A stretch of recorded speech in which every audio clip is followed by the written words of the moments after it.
Welcome to Kickboxing 101, Lesson 1, Part 2. Position of your feet in your stance. This is the way how I teach, and I will explain you why I teach it this way.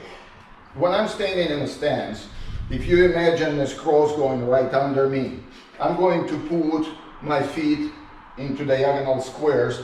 I'm going to keep them parallel to each other and pointing at 45 degrees. My both feet are going to point 45 degrees. I do not turn my front foot forward this way like some people do. And like I say, this is a way of doing things. This is how I was taught, and that worked for me, my teammates, and my students that I have raised. So I'm having my feet parallel to each other, shoulder width apart or slightly wider, pointing at 45 degrees. So if I'm looking here at the camera, my shoulders, my hips, and my feet are pointing the same direction. If you're looking at me from the side, diagonally, so that's where my opening is. I'm staying here, I'm diagonal. Reasons for me to keep my feet at this angle and have them in those squares. I'm not standing this way, sideways, and I'm not standing square towards you.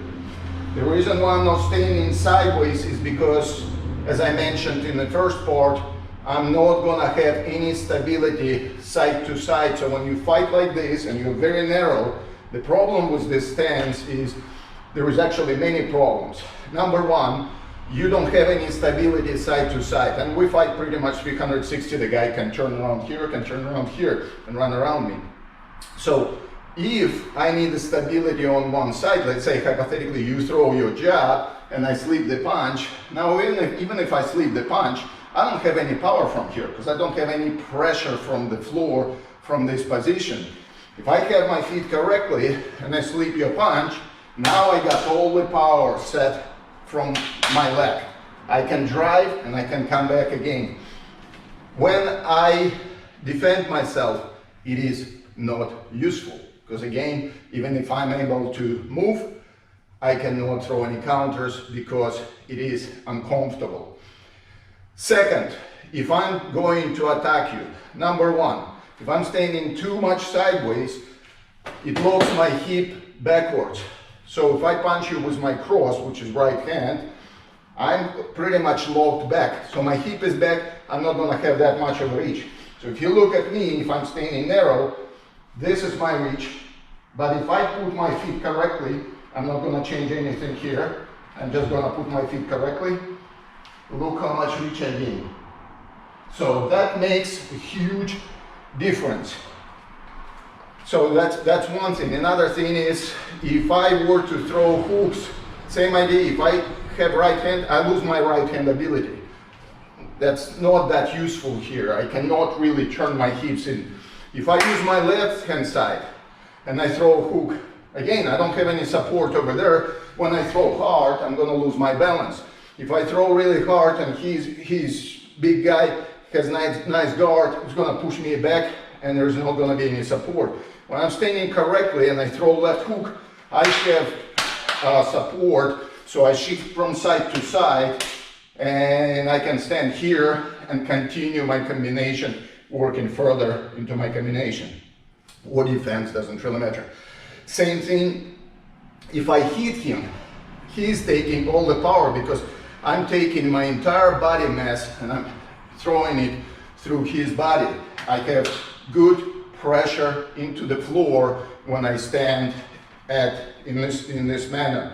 So again, it is very important for you. Also, one little note here. If I'm standing too narrow and I try to block low kick, notice what's happening with my leg. It's very hard for me to turn my shin out.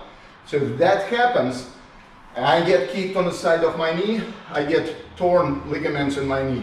Not a fun place to be. How do I know that? My own knee was torn in exactly the same manner. So if I stand correctly and my feet are diagonally in all of those in those squares, I can easily turn that knee out and block the kick. This way, or if we're going internal, I just lift it. So all of those points are very important. That's when I'm standing this way. Some people also stand very square, and some people have their front foot pointing forward. Now, it is comfortable for you to block kicks with that position because you are fast, you're right in the middle. The problem with this position of the foot, if I throw any movement from my right, especially hooks, look what's happening here. I'm losing the balance. Why? Because there is no tension in my front leg. It's not stable here. You can try it yourself right now. So put your foot like mine. When I do this and I throw a hook or elbow, what that does, it creates opposite pressure right here. And that creates stability for me. Once that happens, I have a stop. Even if I miss, I can return back to stance really fast. That's number one. Number two, remember, in fighting, every movement, it's like playing chess. Every movement is the beginning of the next movement. So when I'm throwing, let's say here, my right hand, and I create that pressure, if I just relax from here, it pushes me back. So what does it mean to you? That means this. That means breaking the distance. That means coming back with either low kick or high kick or body kick from this side. Again, every movement, beginning of the next movement. And it's shift, shift, shift, shift.